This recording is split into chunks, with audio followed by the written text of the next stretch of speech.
Imagine like accidentally chipping a beer bottle in a dark alley, right? Okay, having a very spooky scene. Yeah, but then the next thing you know, you are facing 40 years in prison for a murder you absolutely did not commit. Oh, wow. That's just terrifying. It is the ultimate nightmare scenario, really. It totally is. And the wildest part, the real killers are just sitting in a parked car a few feet away, quietly watching you frame yourself. You're just trapped in a situation where your own panic becomes like the very evidence used to destroy your life. Exactly. So, welcome to the deep dive, everyone. Today, we are immersing ourselves in a YouTube video transcript of a fictional crime story. Right. It's titled Lydia's Story. Yes, narrated and written by Johan Kasim. And our mission today is to, well, dissect the anatomy of this extremely peculiar narrative. Because it is definitely peculiar. Or highly peculiar. We're going to untangle its wild web of coincidences, its shifting motives, and explore how the story plays with the terrifying concept of happenstance versus actual justice. I love that framing. Yeah, because the line between bad luck and criminal guilt gets really blurry here. It really does. Okay, let's unpack this. We need to set the scene because the inciting incident is incredibly atmospheric and like weirdly specific. It is. The text paints a very vivid picture right from the jump. It's 4 a.m. Super early. Right. And we are in this wet, dim, misty waterfront alleyway. Very noir. Exactly. Very noir. It's situated right between a cinema and a car park. The streetlights are glowing like dim torches, and you can practically feel the dampness in the air. And walking through this mist is a woman named Lydia. She's heading to her car, but she's totally distracted. As we all are these days, right? Exactly. She's nursing a cappuccino from the cinema cafe, juggling her purse, and she's on her mobile phone. And we get this highly specific snippet of dialogue. Oh, the phone conversation. Yeah, where she is telling someone named Freddie that he's, quote, keeping his pecker up. Which is such a funny detail, but it instantly establishes her state of mind. She is completely absorbed in her own world, entirely unaware of her surroundings. I mean, she feels alone in this misty alleyway, but she is very much being watched. Yeah, the isolation is totally an illusion because the text notes there are still people like sipping wine at nearby cafes. Right. Which brings us to the observers. At one of those nearby cafes, there's a gay couple, Francis Twite and Matthew Simpson. Though we should mention, the source text sometimes casually refers to them as the Davids. Yes. The naming conventions in this story are a bit chaotic, but we'll get to that. So they're finishing up a late night date. They've watched a movie, they've had a meal. Exactly. But as Lydia walks by, multitasking with her phone and her coffee, Matthew becomes strangely mesmerized by her. Yeah, the word mesmerized is crucial here, I think. It implies a suspension of normal, rational thought. Right. He has this intense reaction to a very mundane action of just, a woman walking down the street. And his reaction makes zero logical sense.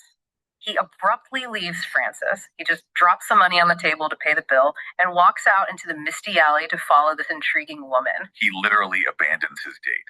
Yeah, and this is where things go completely off the rails because later that night, Lydia is found dead by her car. Oh, wow. Yeah, she has been clubbed on the head and brutally stabbed. And because this waterfront area is relatively crime-free, the discovery of her body causes a massive stir. Understandably. The local police, Inspector James, along with detectives Frank and Sarah, are immediately on the case. Wow. And through a tip-off, they track down Francis, and eventually they bring Matthew in as their prime suspect. And when they interrogate Matthew, the alibi he provides is, it's a masterclass in panic-induced absurdity. It's so convoluted. It really is. Yeah. He claims he followed Lydia into the alley, but then saw some rowdy thugs.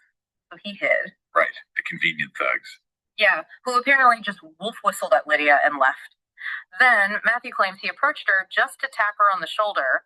But wait, he says a disgusting street vagrant suddenly appeared out of nowhere to rob her. Right. He introduces a completely new, convenient threat out of thin air to justify his next actions. Exactly. Matthew says he took out his weapon, which, by the way, the text confusingly swaps back and forth between a beer bottle he was swigging and, an actual bat. A bat? Where did the bat come from? I know.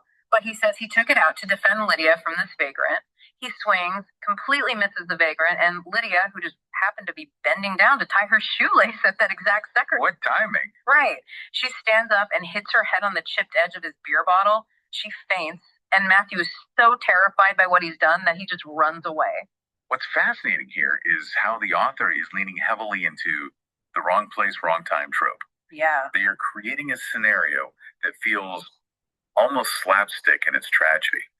Matthew's flight response makes him the perfect fall guy for the detectives. Okay, wait, I have to push back there. Is he really the perfect fall guy or just an incredibly stupid one? That's a fair point. Because it's like trying to swat a fly on someone's forehead with a hammer and claiming you were just being helpful. Leaving money on a table and abandoning your date to chase a woman into a dark alley doesn't sound like a relatable mistake. It sounds predatory. Oh, absolutely. His initial actions are very sketchy. And if you run away from an unconscious, bleeding woman instead of calling an ambulance, you aren't really a victim of circumstance. You're making a conscious choice to evade responsibility. That is a very fair critique of his character. But let's look at the mechanism of the story. In narrative terms, his panic is the engine that drives the conflict. Right, the panic makes him act guilty. Exactly. What we are seeing here is the illusion of proximity. Human beings naturally equate being physically near a crime with being the cause of it. Sure. Matthew knows he caused her to bleed, so his brain instantly leaps to the conclusion that he will be blamed for whatever happens next. Yeah, he just assumes he's going down for it. Right. And by fleeing, he weaponizes his own fear against himself. He places himself at the scene, admits to holding a weapon, admits to making physical contact, and admits to running away. He practically gift wraps himself for the detectives. But if his confession is a mess, the way the legal system in this universe processes that confession is on another planet entirely. It really is. It takes a massive left turn here. Right. Like if the law in this universe is a blunt instrument, you'd think the investigation would be straightforward, but it is anything but. Yeah, the transition from the physical chaos of the alleyway to the bureaucratic chaos of the police precinct is incredibly jarring. Totally jarring. Detectives Frank and Sarah are tipped off by a local bar owner named Harris, and Harris provides this hyper-specific detail, noting the murder happened exactly 40 steps away from his bar at exactly 4:45 a.m. Which is just such an oddly specific thing for a bar owner to say. I couldn't get over that detail, like 40 steps away. Who measures a murder scene in footsteps from a pub? A very observant bartender, apparently. I guess so. But anyway, they get Matthew in custody, and the police department has this in-house lawyer named Clement. Right, Clement. Clement listens to Matthew's wild story about the shoelace and the beer bottle, and he defines Matthew's action as a tort. A tort. Yeah, he explicitly calls a tort a civil wrong, lacking willful intent, and he juxtaposes it against the purposeful harm of murder. Which, is technically true in the real world. A tort is a civil matter, like suing someone for property damage or a slip and fall accident. Right. But what happens next is where the narrative completely divorces itself from legal reality. Completely divorces. Because the scale of punishment Clement outlines is mind-boggling. It's absurd. He says that under these civil law ordinances, this tort could result in a $5,000 fine, or 3 months in prison. Okay. Or, because it involved a death, it could morph into unintentional manslaughter, carrying a 40-year prison sentence. I was reading this thinking, wait, so this lawyer is saying a civil wrong could accidentally land you in prison for 40 years. How does that work? You either pay $5,000 or lose the rest of your natural life. If we connect this to the bigger picture, we have to ask why the author is bending the rules of reality so aggressively here. Right. Why make it so ridiculous? Well, in amateur or internet fiction, writers often face a structural problem. How do you trap your protagonist? Ah, I see. If the legal system in Lydia's story functioned normally, a forensic team would take one look at Lydia's stab wounds, look at Matthew's chipped beer bottle, realize they don't match, and the story would end in chapter 2. Right, because a chipped bottle doesn't explain deep puncture wounds, at all. Exactly. So, to keep the narrative moving, the author has to create artificial stakes. That makes sense. By turning the legal system into an arbitrary punisher where the rules make absolutely no sense, the tension skyrockets. The listener feels the same helplessness that Matthew feels. The law isn't a mechanism for finding the truth. It's a roulette wheel. Roulette wheel where the house always wins. Yeah. And that feeling of helplessness bleeds directly into the trial. It does. With this high-stakes, terrifying legal framework established, we move into the courtroom. And if you're expecting a trial focused on forensics, blood spatter, or careful timeline analysis, you are in for a shock. The physical evidence completely disappears. Completely vanishes. The courtroom is where the underlying themes of the story really bubble to the surface. We have Judge Lord Shevingham, also referred to as Sir Danny presiding. Again, with the multiple names. Right. And on the defense side, we have Solicitor Patrick Harris facing off against Prosecutor Jane Hemingway. And the prosecution wastes no time dropping a bombshell that completely reframes Matthew's entire presence in that alley. Oh, this is a huge pivot. He didn't just follow Lydia because he was mesmerized by her multitasking. He recognized her. Yes. And he recognized her because Lydia's husband, a man named Lionel Keemings, was actually Matthew's former lover. This completely rewrites his motive. Matthew wasn't a predator lurking in the dark. He was approaching Lydia to introduce himself, or perhaps to apologize for his role in ruining her relationship with Lionel. He had seen her picture on Lionel's wall during their affair. Here's where it gets really interesting. You'd think this revelation would force the court to look closely at Lionel, the husband. You would think so. Instead, the trial devolves into this bizarre moral judgment on the character's sexualities. They put Lionel on the stand, and he vehemently denies being gay. He totally shuts it down. He denies having any sexual relationship with Matthew whatsoever. In his defense, he claims they were strictly platonic, and that he was simply giving Matthew computer tutoring as an elective for university. The computer tutoring defense is a fascinating choice by the author. It's so absurd. It is, but it shows the incredible lengths to which Lionel will go to protect his public image and distance himself from his own truth. Oh, for sure. He is visibly uncomfortable on the stand, physically choking up when the prosecutor lists their romantic acts. The fear of being outed is stronger than his desire to see justice for his wife. But the moral panic doesn't stop with Lionel. Next, they bring Francis's mother to the stand. Right, the estranged mother. Now, the source text gets a bit chaotic here, referring to her first as Mrs. Twite and then suddenly as Mrs. Simpson.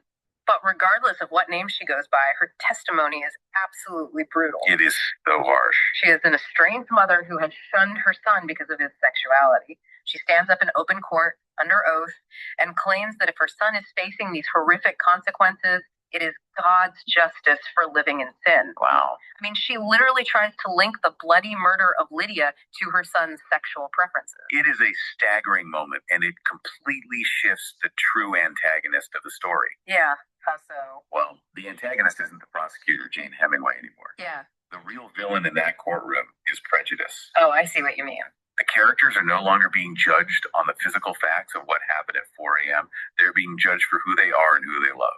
It's like a magician's misdirection. The jury is so busy looking at the flashy scandal of the hidden affair in the left hand that they completely ignore the bloody knife in the right hand. That's a great way to put it. The judge actually has to step in and shout, "Objection sustained," to stop the moral judgments, reminding the court that the state holds respect for sexuality choices, but you can't unring a bell. The damage is done. The prejudice creates a dense, impenetrable smokescreen. Yeah. The jury becomes so entangled in the moralizing, the computer tutoring lies, and the mother's condemnation that they completely lose sight of this central, undeniable physical fact. Lydia was brutally stabbed. Exactly. A chipped beer bottle, no matter how hard it swung, cannot account for those injuries. But the bigotry in the room almost allows the real killer to walk away entirely unnoticed. Which brings us to the tipping point. The jury, led by a former judge named Allison Ashfield, goes into deliberation. And even though juror number 11 points out that there is zero proof Lydia died from a bottle ship, the jury succumbs to the pressure of the narrative they've been fed. They ignore the logic. Totally. They vote to condemn Matthew to 40 years in prison for manslaughter. The gavel is literally about to come down on Matthew's life, but then the story violently pivots. And it pivots to reveal a truth that recontextualizes every single event we've discussed so far. It's such a crazy twist. While the jury is inside debating Matthew's fate, a completely separate scene is unfolding out in the courthouse parking lot. Yes. Lionel Keemings, the husband who just swore under oath about computer tutoring, gets into his car and makes a secret phone call. A very suspicious phone call. He calls his lover, a woman named Erica Kultz, who, keeping with the chaotic naming conventions of the text, is also referred to as Mrs. Suspense and Mrs. Goldman. Naturally. And through this private call, the entire sinister plot is laid bare for the audience. The revelation is chilling. Lionel and Erica were actually parked in a car nearby in that misty waterfront alley on the night of the murder. They were there the whole time. They had arranged a rendezvous with Lydia to confront her about their love triangle. But before they could even get out of the car, they sat there and watched Matthew stumble out of the mist. They watched him accost an imaginary vagrant and accidentally knock Lydia out with his beer bottle and run away terrified. It's wild to think about. It's wild. They literally sat in the dark, watched a guy accidentally knock out the exact person they wanted dead, and thought, well, the universe just handed us a freebie. It is the ultimate opportunistic crime. It requires a terrifying level of cold-blooded calculation. Yeah, to just adapt on the fly like that. Once Matthew fled the alley, Lydia actually regained consciousness. She got up, walked to her car, and opened the door. Oh, wow. That is when Lionel stepped in. He entered the car and choked his own wife until she passed out.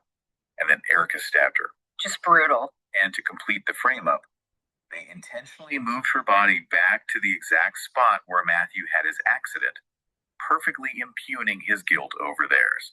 They weaponized his clumsy panic. They saw a mistake and turned it into a murder. It is incredibly diabolical. But their perfect crime has one fatal flaw, and it relies on the most incredible stroke of luck in the entire narrative. You're referring to Officer Henry Regis. I am. An anonymous hero, police officer Henry Regis, just happens to be in that specific courthouse parking lot at that exact moment. What are the odds? Right. And he accidentally overhears Lionel's villainous monologue on the phone. The description of Officer Regis in the text is quite striking, actually. Oh, so? When he realizes what he is hearing, he breathlessly runs a fair distance through the car park to record the conversation on his device, striving to remain inconspicuous while sprinting. Sprinting inconspicuously, that's a great visual. He secures the recording, gets in his car, drives straight to the precinct, and intercepts detectives Frank and Sarah just as they are leaving for the day. Just in the nick of time. He hands them the tape, and the entire elaborate frame-up collapses in an instant. Lionel and Erica are arrested. They confess in open court. Matthew is completely exonerated, and he happily reunites with Frances. Right. The judge adjourns the court, and seemingly everyone lives happily ever after. This raises an important question, though. Do they really? What do you mean? We really have to look closely at the mechanism of that resolution. Throughout this entire narrative, we have watched a legal system that is deeply functionally broken. Oh, absolutely broken. It operates on arbitrary definitions of torts. It allows blatant homophobia to cloud evidentiary judgment. And it was quite literally seconds away from sending an innocent man to prison for 4 decades. The system did not work. Not at all. The detectives didn't solve the case using forensics. The defense attorney didn't crack the husband on the witness stand using brilliant cross-examination. Exactly. Matthew was only saved by a massive, unpredictable stroke of luck. Yeah, Officer Regis. If Officer Regis had parked one row over, or taken his lunch break 5 minutes later, or simply hadn't had a recording device ready, Matthew would be in a cell. Wow. The story masquerades as a triumph of justice, but it actually suggests that justice isn't a guaranteed outcome of a functioning society. Sometimes it's just a byproduct of absolute happenstance. It is such a wild ride. From a bizarre 4 a.m. accident with a chipped beer bottle, wading through completely confusing legal definitions, enduring a trial heavy with prejudice, all the way to a shocking twist of opportunistic murder in a parking lot. It covers so much ground. It really does. And think about why you, as a listener, love true crime or mystery stories. You want the satisfaction of the puzzle pieces snapping together. Right. When the picture is this messy, when the weapons are shifting from bottles to bats, the laws make no sense, and the names of the characters keep changing, that final moment of clarity where the opportunistic killers are caught is deeply, deeply satisfying. We want the chaos of the world to finally make sense. We do want it to make sense. But I think this story leaves us with a lingering, much more uncomfortable thought. Okay, lay it on us. We've spent this time analyzing how absurd this fictional legal system is, and laughing at the improbable luck of an officer running through a parking lot with a recorder. Yeah. But if you take a step back and look at the real world, how many people are sitting in real prisons right now, not because of malicious intent, but because they panicked? Oh, man. That's heavy. Because they were in the wrong place at the wrong time, told a bad lie out of fear, and the system used that very panic against them. Out there, outside of the fiction, there isn't always an Officer Regis waiting in the parking lot to overhear the truth. And that is a truly terrifying thought. It really is. Thank you so much for joining us on this deep dive into the strange, tangled, and fascinating world of Lydia's story. Keep questioning the narrative, and we will catch you next time.